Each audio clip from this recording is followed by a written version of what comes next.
مش قادر، مش قادر.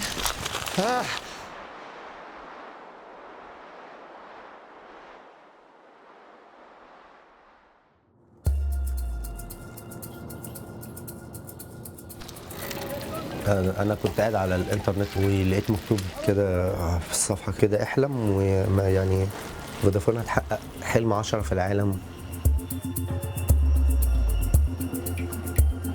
السلام عليكم. اسمي مازن حمزة، 27 سنة، عايش في القاهرة ومتطوع في مكتب شؤون الإعاقة بوزارة الشباب. صغير كان في أزمة في التطعيم، فجالي بقى شلل الأطفال في رجلي اللي هي رجلي اليمين. أنا اخترت القلب لأن مفيش حد في مصر اختار القلب من ذوي الإعاقة. عيلتي بتدعمني بشكل كويس. هو شكل مش منتظم شوية، بس في النهاية بشوف إن هما بيقدموا لي دعم. نوصل بيه المنطقة كده. كل ده تلج؟ كل ده تلج. طب خلي بالك عشان رجليك. ما تقلقوش.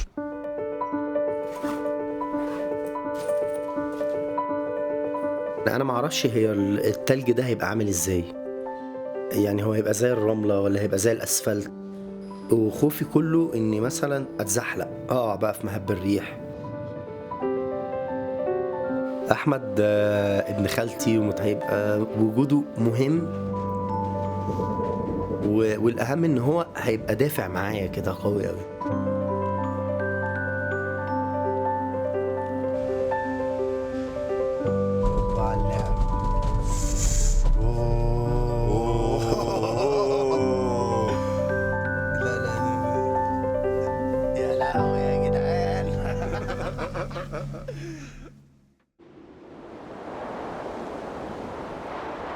التحديات اللي في حياتي وانا صغير ان انا بشوف الناس مش مديني مساحتي بان انا اكون شخص طبيعي. اول ذنب يصعد جبال القلب. صعب، التلج صعب قوي هنا، على ان انا رجلي بتغرز. معلش، واحده واحده. لازم انا اللي افرض نفسي ان انا اكون اثبت لهم ان انا شخص طبيعي، ولو انا اثبتت كده قصاد الناس بشكل ملحوظ يبقى انا عايز حاجه.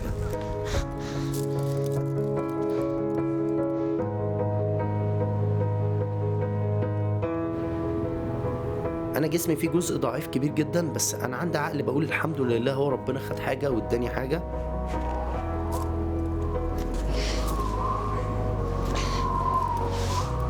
صعب قوي.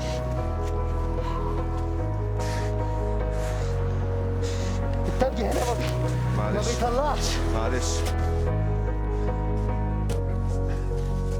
شاطر يا مازن، والله العظيم برافو عليك.